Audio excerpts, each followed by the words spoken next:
Welcome to the podcast, everyone. Today I've got with me Kevin Harrington. Kevin actually joined Succession Plus after we met and have known each other for a number of years in past lives where our roles and our journeys have crossed several times. It's this background that has brought us together to form up and team up again in Succession Plus. So why don't I get Kevin to explain it, because he'll do a much better job than me. Kevin, welcome. Hi, Daryl. Ever the optimist. Thank you very much. So we met, it must be in the 90s, wasn't it, when we first got together? And that was one of those chunks of my career when I was working for a global business. That was Sodexo. I've been with many big companies, Hitachi, Sony, BBC, and Sodexo. But equally, and I found it just as fruitful. I spent a lot of time working with small startup businesses and SMEs as well. And I've tended to alternate through the years, and my career has encompassed products and services businesses, and mostly with a commercial and marketing bias, but progressively moving more into general management and the overall running of businesses through the years. So I've looked at your CV, and I've got to admit, it's one of the most creative CVs I've ever seen in my life, as a bit of a bar chart.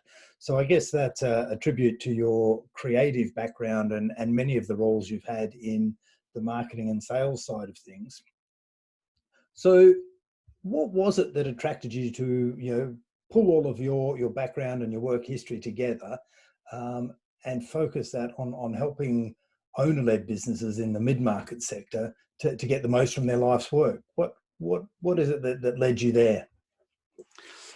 I suppose part of it from a very personal point of view is I love seeing lots of different businesses.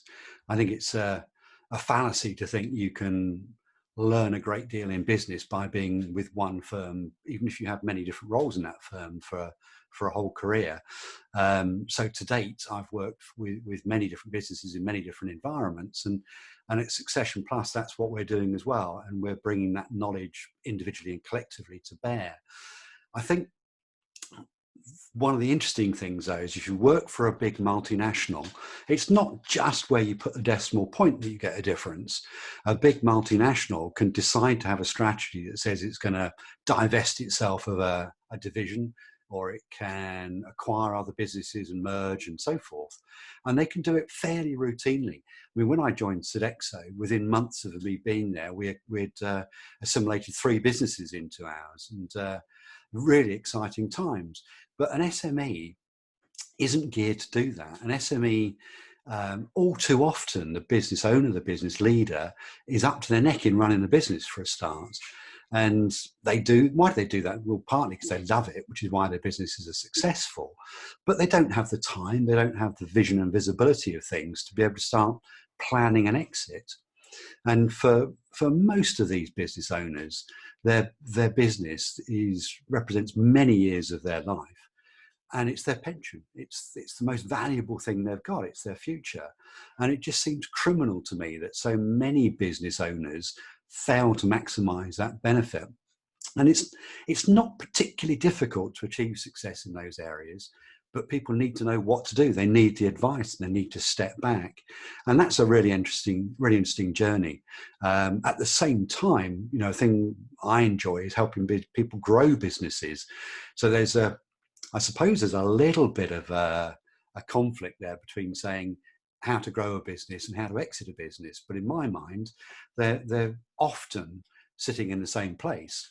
You get the most in selling your business or exiting your business when you can show it's thriving and it's growing and it's got a dynamism that will stay even if you leave the business. So I'm in a situation now where lots of the things I've done can be brought to bear, and I'm meeting lots of interesting people. It's great fun. Yeah, and we all know that a history of increasing profitability increases the valuation in any case. So, and look, Kevin, I know in my conversations with you, it seems to be that no matter what scenario we're talking about in the business, whether it's moving from selling time to selling product to customer experience to licensing to you name it, you seem to have some experience where you've been involved and got some great stories.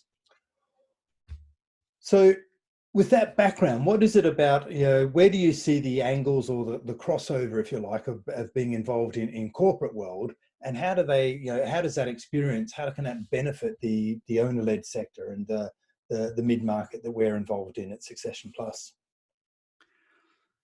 Okay, there's a number of ways of attacking that question, I guess. An owner-managed business, For you. an owner-managed business could start off by saying to themselves, well, look, we don't want to behave like a corporate, but how the hell do corporates manage to achieve all these things? Well, to some extent, we're the facilitator for that benefit. Someone who's running a successful professional services firm, for example, might have a revenue of 10 million a year, for example. They don't need to behave like the Deloittes and the PwCs, etc. But how can they get the best of both worlds? Well, that sometimes is talking to people like us and getting those benefits to land on the table in front of them because of our experiences. And there can be a hybrid, there can be the best of both worlds, but how on earth is a business owner going to achieve that without external stimulus? Yeah, and it's a case of, I guess, knowing and understanding the disciplines and infrastructure and all of the various foundation work that is got in place and they have in corporates that they just take for granted. It's part of their everyday. They don't even see it as being different. They're just seeing it as being their normal.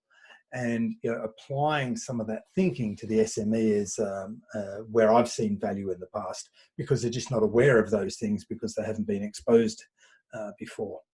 And I think some great examples there is in documentation of the business systems. In a corporate world, you have a lot of detail around the procedures and the processes and the various layers of documentation. Whereas in an SME, you can get away with just detailing or documenting the workflow chart of what's required, and just have a whole lot less detail because there's a lot more communication. It's maybe only one office, maybe 30 or 40 people. It's a whole lot easier to get things done and move from one person or one department to the other because of personal relationships. You know the person or people involved. Yeah, I thought that went through my mind with what you're saying there, Darryl, is that yes, the big firms have things highly documented for some fairly obvious reasons. The small firm doesn't need to do that, as you say. There's no compelling need presenting itself. But my experience has shown time and time again that with a relatively small business, if you can get that time to get things documented correctly with correct flows and relationships, and look at the functions of different departments and what goes on, not only do you create something that's documented that makes the business more valuable, in that a purchaser can, acquirer of the business can see how it works better. But I've discovered time and time again, people suddenly realize that they're wasting time and effort delivering certain things that they've always done as habits since they first formed 10, 15, 20 years ago. When they sit down and really think it through, there's things that are getting neglected they should focus their time on. And I've seen people make a shift to the benefit of their clients, as well as increasing the value and satisfaction of the people within that SME. Yeah, it's applying the principle of what happens in a corporate space and then implementing it at the right level of detail for your business, I think, is the secret. Yes. I found myself thinking about professional services firms when you were talking there, and I think a great thing that the big firms have done in professional services is they have set about, dare I say, productizing what they do, in that they will talk to people. And I've been the beneficiary of this. I've worked with had many big consulting firms come and help me do what I've been doing in corporate life. Mm-hmm. But rarely do they come along and say it's going to cost you £175 an hour for a manager and 250 for a director, etc. They come in and sort things out on a project level. And conversely, my experience very often is with professional services firms is that they get caught up in trying to price themselves by the hour, and it's about maximizing the billing hours. That's obviously very healthy. But where do you go from there? How do you scale a business if you're just selling your time? And I don't think clients really just want to know how many hours you work. They want to achieve the outcomes that they need. So it can work for both parties. It's not a matter of clouding issues for the client. It's a matter of getting people to focus on what's right. It's not just spending hours with the client, it's delivering the results. And people will pay for that value. And we can help SMEs achieve that. Yeah. Well, it's sending a real mixed message to the market when they say, hey, look, we want to have a relationship with you. We want to be there. We want a long term. But yet, in terms of their pricing mechanism, it's very much transactional. You're buying hours from us as a commodity. So it's a real mixed message there. The relationship is the value, but the commodity is just, hey, look, what's the cheapest I can do it is the incentive there. And I think there's a lot of value in moving professional services. It's interesting how we've ended up on professional services, but there's a lot of value in helping professional services move away from that hourly rate, not because it's more profitable, but because, not only because it's more profitable, but because it'll really help with the valuation and separate the value delivery to the client away from the individual and shifts it from the individual to the process that they follow. Once they've got the process that they can follow, it's repeatable, it's reliable. It means that when someone else comes in to buy their business, they're buying the process, and that they can train the people to deliver the process rather than buying and being dependent on the people as individuals. And I guess that's a pet topic of mine, and I often get onto it. So forgive me if I've dragged you down that one. So, Kevin, I'm looking at your history. I think you've been involved in Sony. You've been involved in all sorts of areas. Just trying to bring your CV up again here. Sodexo, BBC Worldwide. I think you were telling me that you're highly involved with, had a number of conversations around Teletubbies. Are there any connections there that we can use between Teletubbies and linking that to the owner-managed business or the owner-led market? What lessons can they learn from your experiences there? Wow. Now that's an interesting topic, isn't it? Teletubbies coming in as a team of management consultants. I can picture it now. It's interesting, actually. I mean, Teletubbies was one of the many brands we looked after there, and of course, the creator of that was an owner-managed business in itself.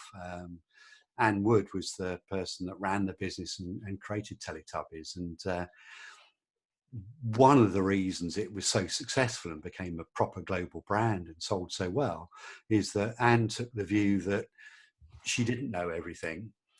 She knew she was fantastic at making these great programs and previous ones as well, like Brahma and so forth. And she realized that to achieve the growth and the distribution she wanted, working with an organization like BBC Worldwide achieved that.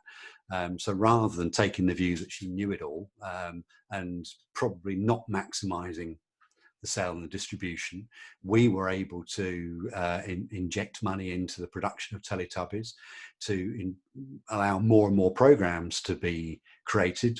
And they were created with money that we achieved by selling the program worldwide, and the whole thing became bigger. And still, Ragdoll, who make Teletubbies, Ragdoll Productions, became a bigger and bigger business and maintained its independence.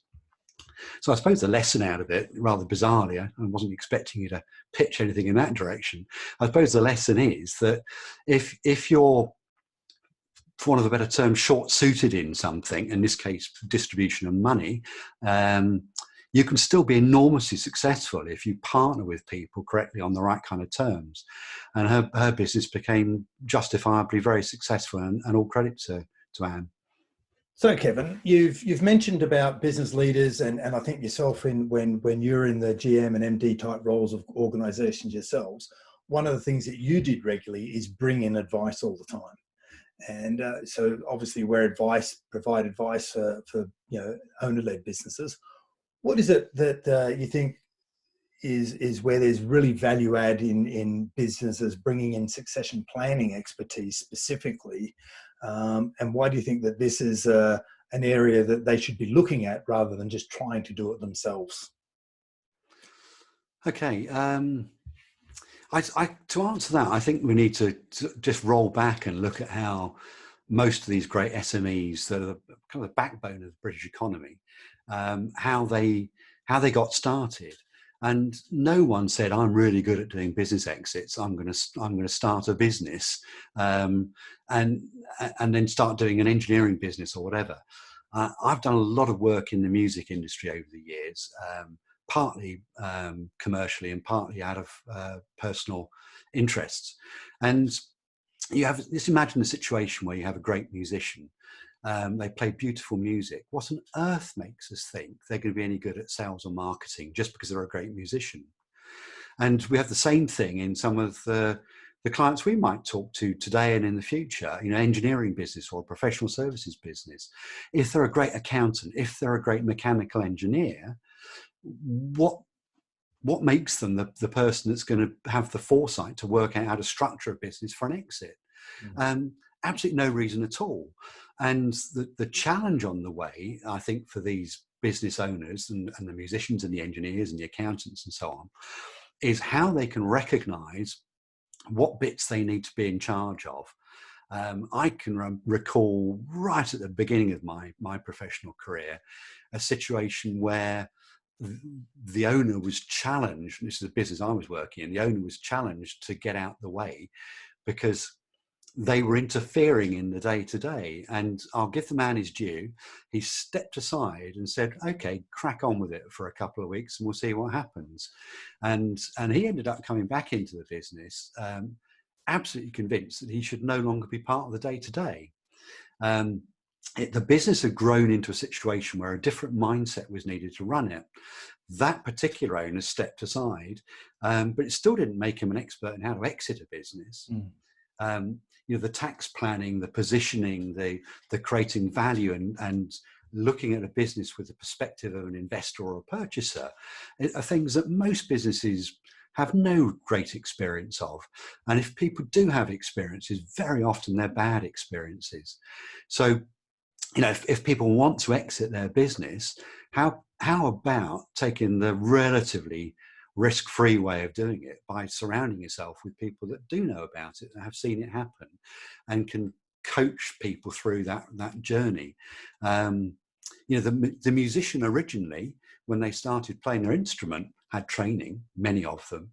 I used to have a guitar teacher. Don't know how successful he was, but frankly, without the guitar teacher, I'd never have been a guitarist. But still, it doesn't make me an expert at exiting. So we're back to the thing I was talking about earlier about saying, having clarity about where you want your business to go, what you want to do, and then getting the right people to help you. I think that's probably my observation on that one. Yeah, it's interesting, isn't it? Because business owners, they're encouraged to build their business over the years, and get off the tools as soon as they can. Get out of what's the classic term, working on your business or working in your business, and they're encouraged and they spend their whole career getting out of their business day to day, but getting into the management and the strategy side of the business, so the business doesn't depend on them being there.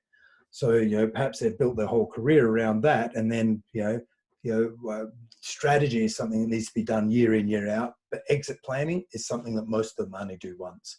So on a personal level, I was taught fairly early on that whenever I was a team leader or ran a department, the best thing I could do is set out to make myself redundant, because I couldn't be promoted. The business couldn't promote me until they realised that section or that team, that division or whatever, would survive and flourish without me. So I spent most of my time trying to make myself completely unnecessary by training and developing a team behind me. And that's the succession piece. Yeah. And at the end of it, you have to have faith that in corporate life that would be recognized. And often it was in my career, and I'd be given something new to look after that needed developing or nurturing or growing or whatever. But the same thing happens in an SME, is how do you get those people to do great work by themselves and without you? And I think one of those litmus tests is when the boss is away for a fortnight or 4 weeks or whatever. Does the business do better when the boss is away? And it's a great sign in a well-run SME when that does happen. It's evidence that there's almost an owner mindset amongst the team, and they want to prove they can do it without the boss about, and that's fantastic. Yeah, that's when you need to be a fly on the wall, isn't it? And observe the culture of what the culture's like when the boss is there. Yeah, do they feel liberated? Do they feel free to do more when the boss is not there, or do they feel closed in and intimidated when they are there? And we've seen, I'm sure we've seen it all in many of the businesses.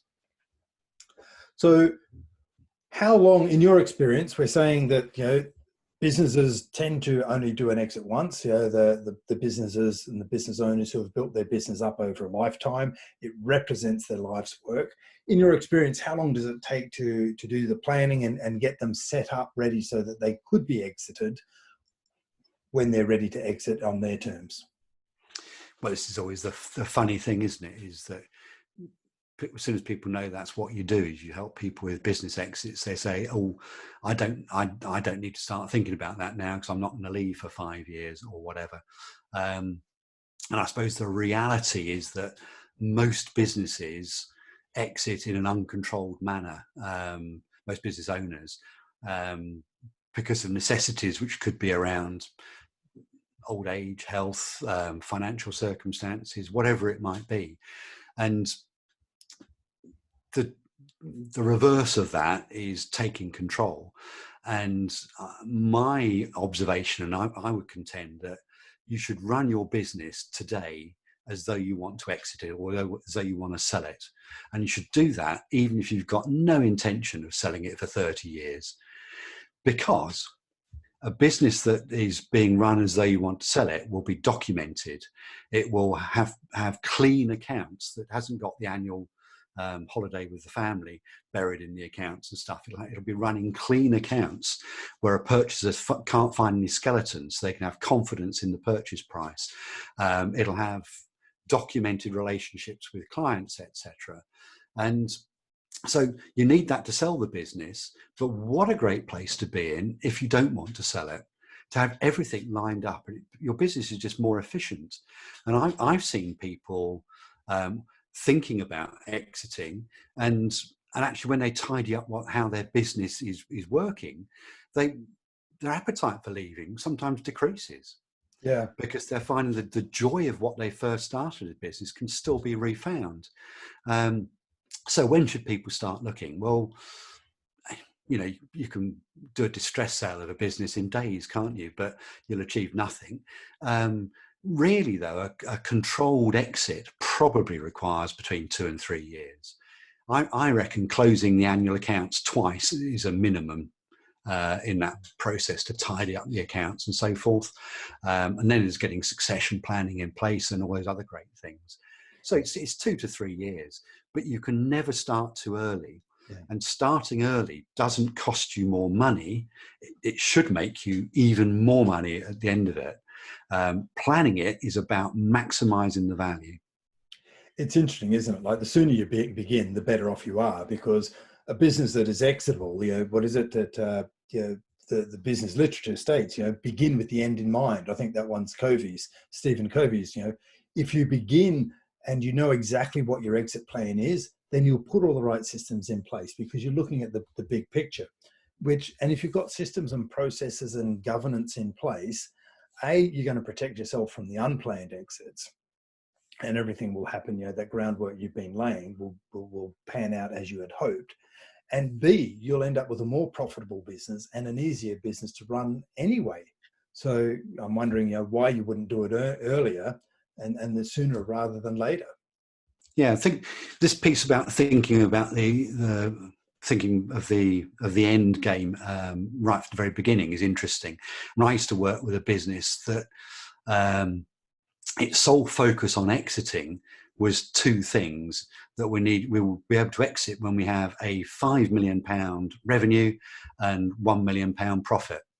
Well, I guess if you want to really, really abbreviate things down to the smallest amount of words, that's probably not too bad, but it's a pretty daft measure of when your business is ready to exit.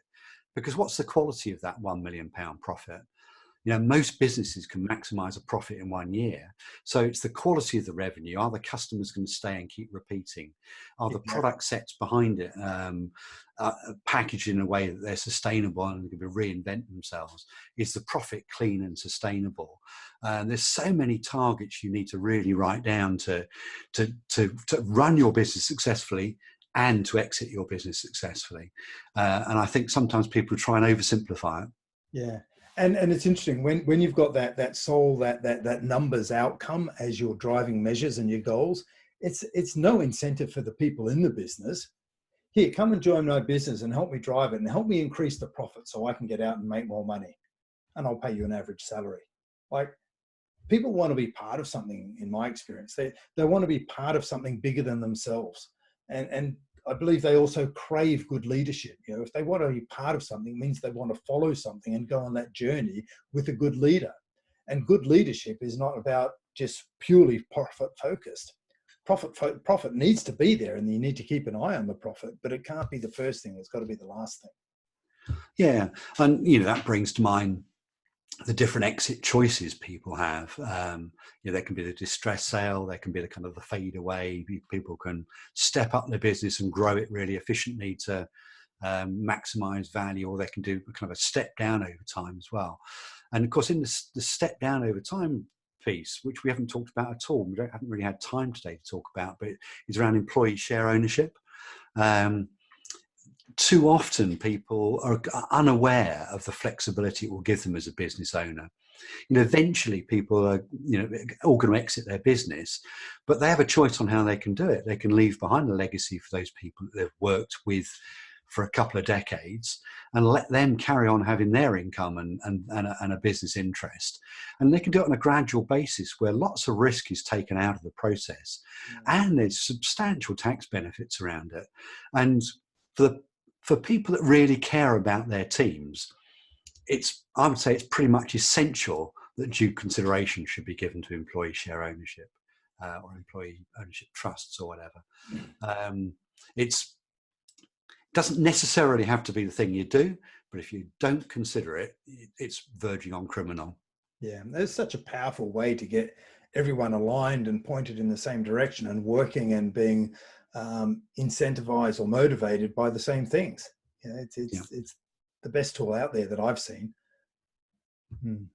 So Kevin, we've covered a heck of a lot of ground today. I'm going to ask you that final question around what are your top tips for business owners contemplating, thinking about, I need to start getting my business ready for exit, regardless of when I'm going to do that myself? Okay, top tips. I think the first one, which is very much around business exit, but also around running any business, is surround yourself with the best people, surround yourself with professionals. There is no reason I can think of why you should go around employing the B team. If you have the best people around you, they will make such a difference on the way. That should be the watchword from the get-go right to the exit.